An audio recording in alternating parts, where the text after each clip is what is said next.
before we start, I just have to shout out this t-shirt. I have never seen something that represents me. Hi everyone, I am Styleboy, and I am giving you the autistic guide to going out. Now, you know, your boy likes to go out from time to time. Now, I'm no like raver or club or anything like that, but I do like to enjoy myself on night out. And I've had some nights where they have been the best time of my life, and I've just been dancing, and honestly have been such a key memory for me. And others where like they've not been so great, and I've ended up having like meltdowns in the middle of the street, and they've been intense.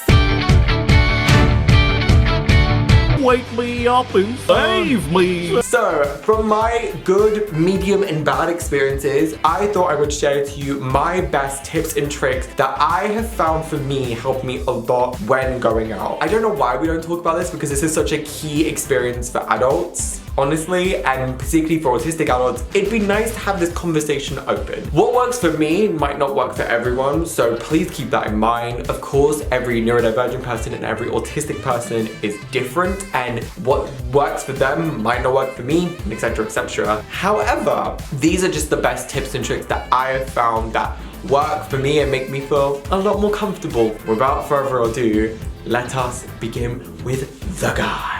Before we even decide to go out, before we even like on the night let's go bitch, first thing we're gonna do is research the club or research where we're going. I am not saying that we need to do like a deep dive, specialized interest, go through every single thing deep dive, nah. But I think the best tips would just go on a brief search about what you're looking for in a club or in a going out venue, because honestly there are so many to go from, especially if you're in a main city, and that can be a blessing and a curse, because the curse part is that there's so many and then you could get lost and then you end up maybe going to the same popular ones. But the blessing is that because there's so many, you can find one that's a bit more catered towards you. And I feel like a little bonus tip, look for club nights specifically, particularly ones with different kinds of music that you are into. This I feel like helps a lot, because when it comes to researching what kind of club to go to or what specific night to go to, you can really then cater your experience to what you feel comfortable in and what environments you would enjoy a lot. So for example, for me personally, I'm gay. For me, I honestly feel more comfortable in queer clubs or anything that is female-centered. So where the priority is going for women and it's for women to feel safe and comfortable, versus straight clubs, that's not usually my vibe. And also music-wise, you know my music taste. I'm a pop brat, I love me some pop. If anything nostalgic comes on, I'm so down for it. K-pop as well, I'm also down for. And even like R&B, I'm so here for. So for me, when looking into stuff like that, there's already a couple of suggestions that I've known I really have enjoyed music-wise and club night-wise, including Tonight Josephine. I actually really like that as a bar. There's multiple different venues, and I went to the one in Waterloo and I absolutely loved it. And I've been to a couple of queer places. Granted, again, I still need to explore so many more. I want to do so please, if you are clubbing in the UK, tell me where to go, because I want to go to somewhere like Pussy Palace a lot. To me, I've heard only amazing things about it. I know that would be a good ass night. I think even if you're going for heaven, I know that they actually have like people performing, like Tate McRae and drag queens go and perform there, so that could be a fun time. Or if you want to go for specific nights, I know there's always Swiftogeddon. You know me, I love me Swiftogeddon. And also, the one thing I really want to do one night is go for like a Disney night where they just play Disney songs. I would scream. If you're not into music I like, there's a reggaeton night, there's like dubstep and trap and rave, like techno, and there's so many other things. So please do your research about where you're going, and it'll just help you, I think, not only enjoy the night more in general, but I think with the music, if you enjoy the music, you're likely to get lost in the music and you feel more, like, you just know, you feel more at ease and bliss and stuff like that. So that's my first tip. Second tip, which is my personal favorite, get ready together or do prees. Even if you get ready by yourself, make time to get ready. For me, I feel like this is such a good way of building momentum back up. Like building momentum for a club or building momentum to go clubbing. Because I find that sometimes when you go immediately from one to the next, it's like, oh God. And you have to spend time like adjusting, I feel like. Versus with momentum and building yourself up to that club, you at least get a bit more comfortable with the idea that, okay, I'm going clubbing. I know what to expect. Let's get ready together. Plus, I feel like it's so fun to get ready with your friends. Oh my god, when you all get ready together, if like you do makeup or whatever, like just to get ready in that way, or even if you like get dressed and you're just like having prees and just listening to music while you guys are just vibing, it's so much fun. Now, I don't drink, so for me, prees just end up being like raspberry lemonade.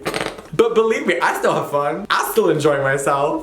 I just feel like it's such a good way to like break the ice. Break the ice. I didn't realize this with being autistic, and I thought this was just me. Once we're in like a busy state, it's harder for us to calm and relax in a state. It can be harder for us to get back to that busyness, which I didn't realize. So I feel like in that way, this will be a perfect way to slowly build yourself back up to that busyness, to that like, oh, I can do with a lot at once, and you can enjoy it. I don't know, I feel like to me, I really love it, and it's just something that I think it always just holds a special place in my heart. And it's also, this is probably one of the best parts of going out, just getting ready together. Oh, it's so much fun.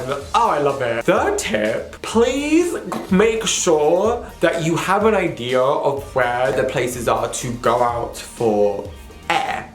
I'm gonna be completely honest, I feel like this does help a lot. Even if you enter a club that you do know, just to walk around and understand where you are. In general, I find just helps a lot. I've been to clubs that are really, really small and literally being like one floor. And then I've been to other clubs which are huge and they are basically like a maze with so many different areas and seats that play different music and stuff like that. And you're just like, where the heck do I go? Heaven, I'm looking straight at you. It's really good just to get your bearings and just walk around and understand where the stuff is. And especially if you are someone who you feel like throughout the night that you might just need some air, which also, by the way, a reminder, if you do need air to go out, it does not mean you're not having a good time. A lot of people who aren't autistic or who are neurotypical go outside because they just want some air, and that's completely okay. You are allowed to go outside if you want some air. Yeah, it's good just to get your bearings and see what's around, because you might also change your mood. It might be like at some point, like I just wanting to sit down and relax. And I know that a lot of clubs actually have different areas to go different places,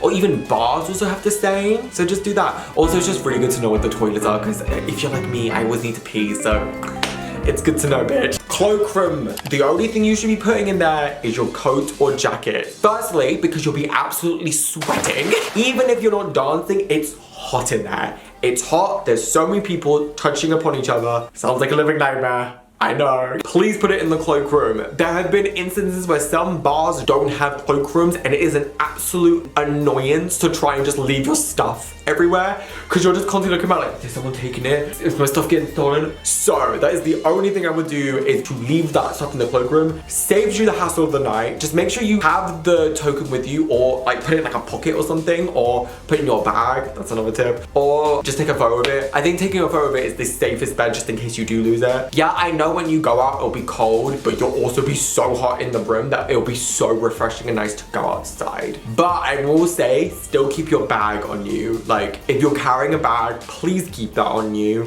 One, because you can easily put your phone in there in case you just don't want to be holding your phone the whole night. Number two, safety also. Like, you have your other stuff, like your keys, your wallet, and everything like that. Keep that on you. Please don't lose that shit. Especially because how the heck are you gonna get home and stuff like that? And also, it just, in general, it makes the outfit look better. I always love a bag. So from a style perspective, I always have my bag on me. No, but seriously, I feel like that's just the one thing for safety reasons. Please just keep on you. I know it's so much more easier for you just to like leave it in the cloakroom, because you won't get the banging sensation of it going without. You don't have to hold it, but it's easier just to have it on you and more convenient because you can store what you need to store inside of it. Particularly if you are someone who you might get really stressed and you might need to go outside and you might need to bring like a stim toy or something just to stim with. That's a really good way of putting it in there. I know that you'll get bag searched, but like no one should judge you for carrying a stim toy. And if they do, that's on them and not on you, okay, hon? Drinks, make sure you always hold your drink on you. Spiking is a scary thing. Please be safe out there. Also, I'm really sounding like a parent. And my other tip, enjoy yourself. Of course, I know there's a lot going on, a lot of noises, there's a lot of light, especially when they decide to flash.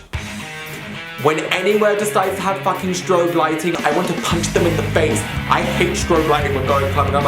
I'm usually good with like lower lighting because a lot of clubs and bars and stuff like that has quite dim lighting, and it's often like mood lighting, like it's like neon lights and stuff like that. So I'm like, I can vibe with this is fun. And then they decide to go, Or I'm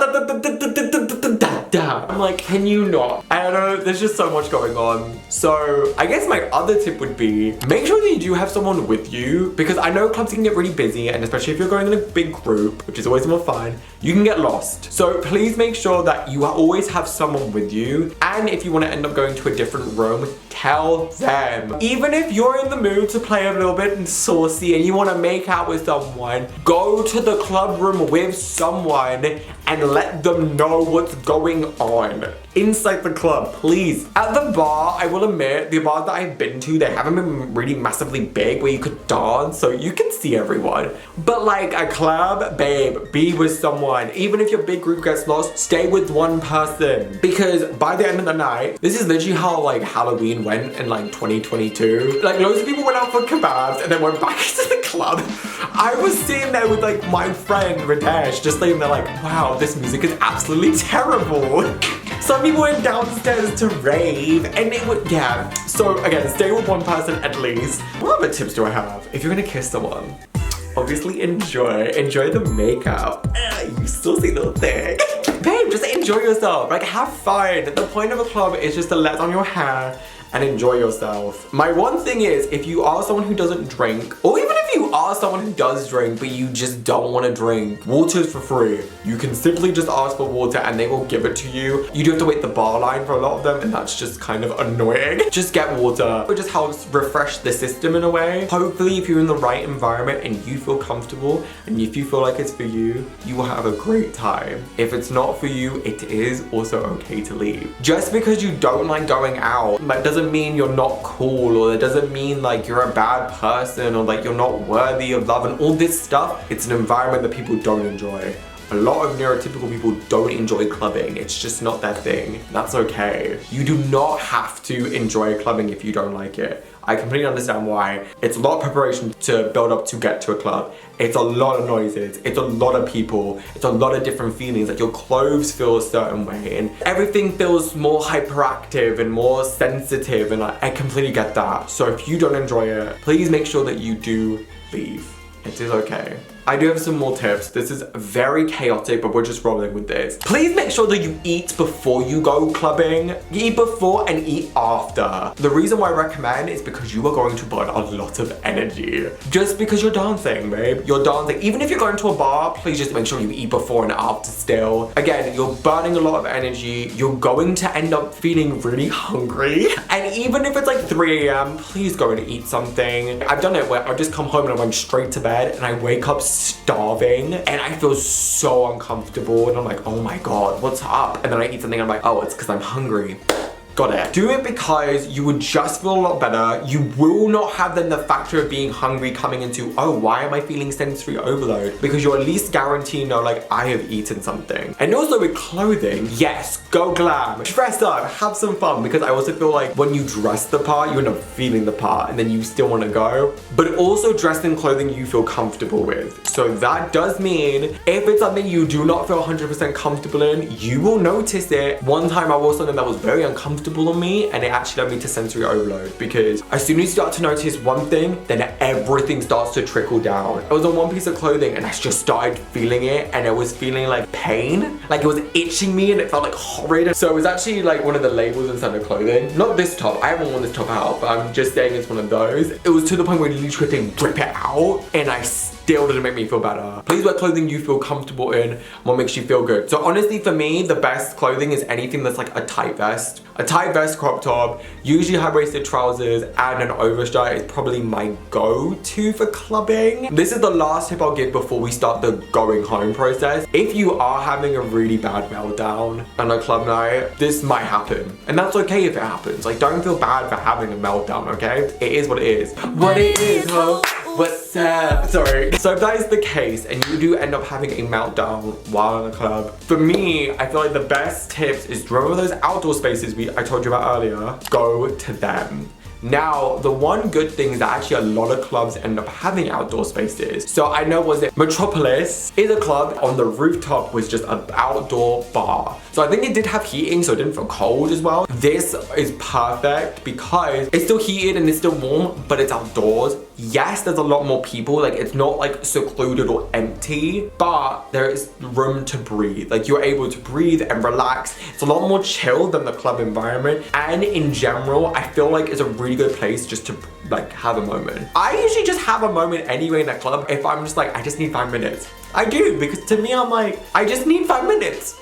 That's it. So that's a really good example. Or another club that we went to, I wouldn't recommend it, but the one thing I loved about a certain club is that they actually had an outdoor area with food. It had food, it had different stalls. I think it also had like a game thing. Pretty fun. This was so nice because we were able to go outside. We didn't like the club in general, so we were able to figure out our next plans because it had good service. And it was also just really comfortable to be around other people. The reason why I like the outdoors areas that the clubs supply is because you are able to go outside, but you are able to still be in the environment of other people. So it's one of those things where like, it's the perfect middle ground. Because I don't know about you, but sometimes I feel like if I go outside or to the smokers area or something like that, it makes me feel like I'm bringing everyone outside and I'm inconveniencing their night. Or it makes me feel like, oh, I'm an outsider because I have to tell everyone to go outside because I'm having a moment. And I just feel like the weird kid. Again, something I need to work on. But having these areas is the perfect middle ground. And also, the smokers areas do also count as outdoor areas. They're not my favorite. As someone who doesn't smoke, it's a little annoying because I can't always guarantee how big they are. And one club night I went to, it was literally smaller than the size of my room, which was horrid. Or that the smokers area is only one bit of the outdoor, but just really thin, so we all cramped together. And I got judged by someone for being outside, the dick. Yeah, not the best,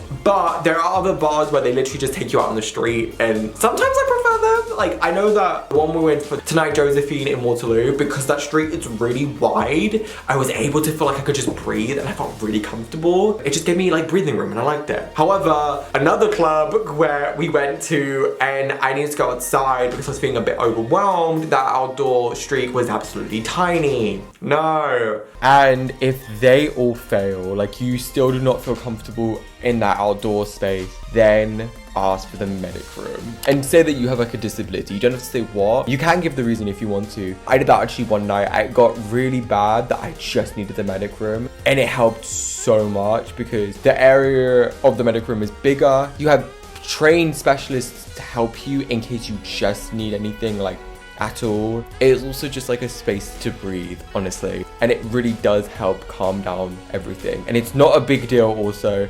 If you need it, you need it. So definitely the medic room is another place to go, and that's actually one that I would recommend also if you're really feeling bad. Last tip. Have an idea of how you're getting home. Now, granted, I'm not saying that you need to have a concrete plan, but have a couple of ideas of what you can do. So usually what I like to do on my head, the 3 average things I like to do. So number 1, if I can leave early enough, so I was able to take public transport. And luckily, because the lines I needed to were on the 9th route, I was able to take it all the way home, and I actually came home pretty early. Second route, Uber. Now, Uber or Lyft or something like that, I think it's great for convenience, and I think especially when you're out late at night, I think it's just like, it's nice to have that safety, and I think just knowing that you can go immediately home, it really does help. And sometimes it can be a bit expensive, just keep that in mind, but it might be just a splurge that I think is worth it. Or thirdly, sleeping over at someone's house.